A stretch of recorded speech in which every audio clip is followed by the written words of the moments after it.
লাঞ্ছিত হতো না, আমার দেশের কৃষক শ্রমিক লাঞ্ছিত হতো না, আমার দেশের মা বোনেরা লাঞ্ছিত হতো না, আমার দেশের কৃষক শ্রমিক লাঞ্ছিত হতো না।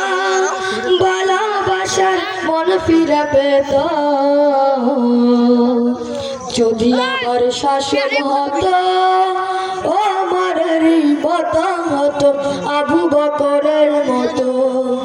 এমন যদি হতো আমার দেশের শাসক হতো, ওমরেরই মতো হতো, আবু বকরের মতো। এমন যদি হতো আমার দেশের শাসক হতো, ওমরেরই মতো হতো, আবু বকরের মতো। আসসালামু আলাইকুম ওয়া রাহমাতুল্লাহ।